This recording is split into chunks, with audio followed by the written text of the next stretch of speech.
Hello, class. Welcome to lecture number 4.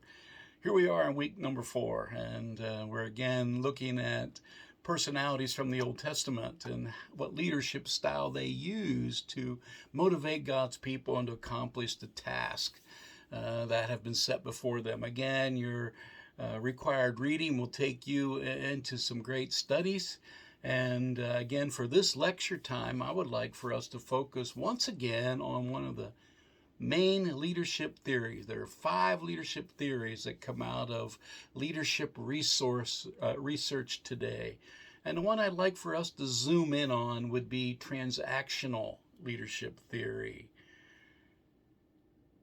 Transactional leadership theory is a leadership theory that emphasizes the exchange of resources between leaders and followers, or bosses and employees, to achieve the company or the organizational goals.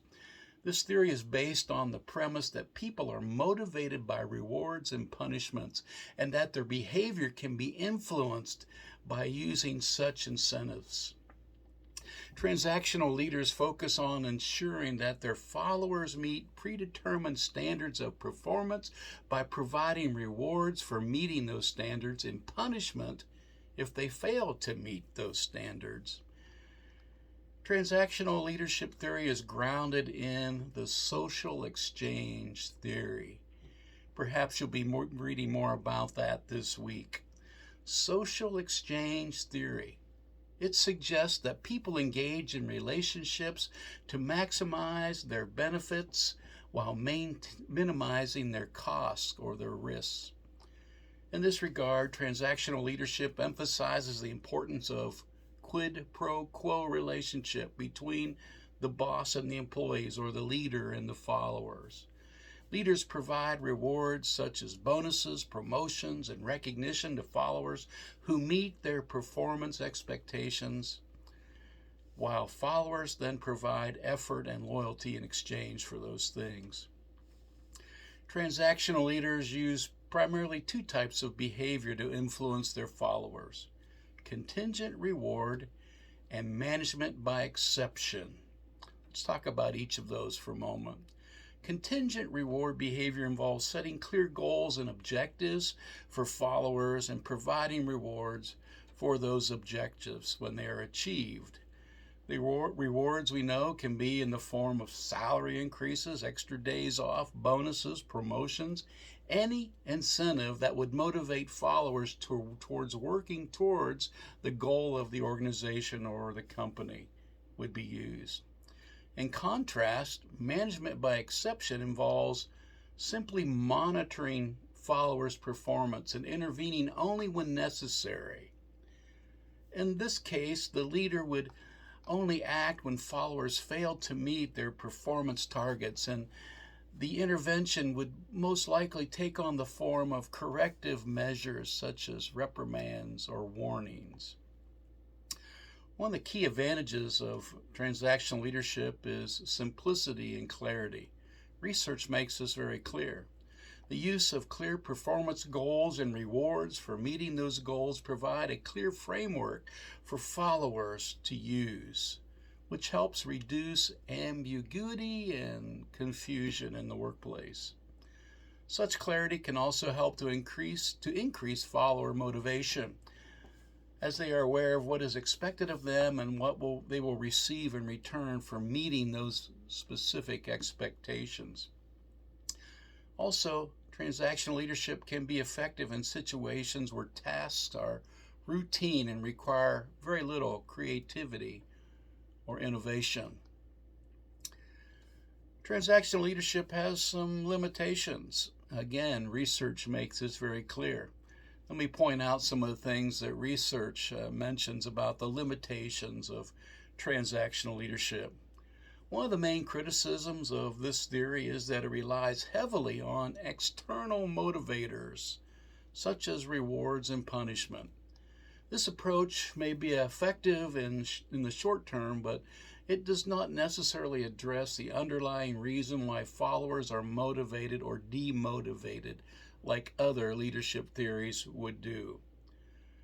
Also, transactional leadership may not be suitable for complex tasks that require creativity and innovation, because followers may be less likely to take risks or try new approaches if they are solely focused on meeting performance targets. Overall, transactional leadership theory is a useful tool for those of us in leadership. It's a good one to have in our toolbox, but we should use it in conjunction with other leadership theories to achieve long-term success and the motivation of our followers. There are many experts in the field of transactional leadership. Again, I would draw your attention to James McGregor Burns. I think last week I pointed out this book to you, which was his first on leadership. It's a great book.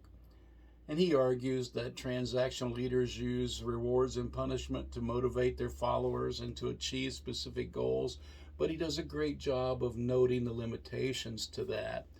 And so it's a good read. And if you haven't picked it up yet, I encourage you to get it and put it in your library. Another book by Burns that I hadn't mentioned to you before is this one, Transforming Leadership. In this book, Burns examines the leadership style of some key people who have shaped the course of our national history. It's a great read, and he notes how we then can capitalize on the styles they used for our successful leadership in the 21st century. Other great people who have contributed to this particular style of leadership would be Bernard Bass. He was a psychologist and leadership theorist who built upon Burns's work regarding transactional leadership. Bernard Bass went on to develop what is known as the MLQ test, the Multi-Factor Leadership Questionnaire. Multi-Factor Leadership Questionnaire, the MLQ, which measures both the transactional and the transformational leadership styles of an individual. Perhaps it's a test that you would like to take someday. John Kotter was a professor at Harvard Business School and an expert on leadership and change management, and he has a book on transactional leadership called Power and Influence. Ken Blanchard is another name you'll want to remember. Blanchard is a leadership expert and has written about transactional leadership in his book, Leadership and the 1-Minute Manager. Finally, there's Paul Hershey. Hershey was a leadership theorist. He wrote about transactional leadership in his book, Leadership, a Behavioral Science Approach. All of them are good reads and ones that you should have in your library today. The Old Testament contains many examples of leaders who could have been considered transactional in their approach, meaning they focused on exchanges with their followers in order to achieve specific goals. Here are a few examples. Moses. Talk about Moses again, huh?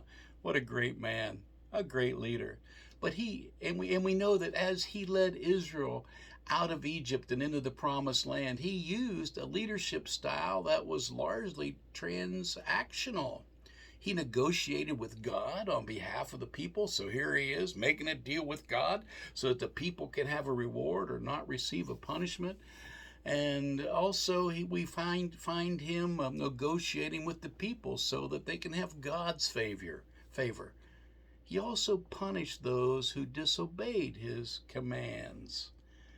Solomon, we'll talk more about him in just a moment, but he was known for his wisdom and his great building projects. And we see in the Bible him using his wealth and power to control people and to maintain order. He rewarded those who were loyal to him and punished those who were opposed to him. Joshua, the one who succeeded Moses as the leader of the Israelites. He was the one who led them through their conquest of the promised land. He was a very strict leader who demanded obedience from his followers and used harsh punishments to enforce his commands. Solomon, let's go back and talk about him for a moment. He was certainly a transactional leader, perhaps one of the best ones we read about in the Old Testament. King Solomon was known for his wisdom, his wealth, his building projects, but he also exhibited transactional leadership in his interactions with his people. Here are a few examples we have from the Bible. 1 Kings 2, verse 35. He rewarded loyalty. He rewarded loyalty to those who were loyal to him by giving them high-ranking positions in his government and by giving them gifts. And in this passage from 1 Kings 2:35, the example is he appointed his friend and ally Benahijah as a commander of the army and actually gave him a palace for his loyalty. He also punished disobedience. Solomon was not afraid to punish those who disobeyed his command. Another example would be the fact that he executed his own brother, Adonijah, for attempting to seize the throne in 1 Kings 2:25. And we also know that he exiled one of his officials, Joab, for his disobedience in 1 Kings 2:28 through 34. Solomon also negotiated with other leaders. He was known for his diplomatic skills and his ability to negotiate with other leaders. For example, he made treaties with the Pharaoh of Egypt and the king of Tyre, which allowed him to acquire the resources he needed for his building projects, 1 Kings 3 and 1 Kings 9. Overall, King Solomon, as a transactional leader, used his wealth, his power, his influence to maintain order and control over his people. He rewarded those who were loyal to him and punished those who opposed him. He also negotiated with other leaders to achieve his goal, demonstrating his ability to use transactional leadership to achieve his specific objectives. Transactional leadership theory. It's a beneficial leadership theory for us to have in our leadership tool belt and in our leadership toolbox.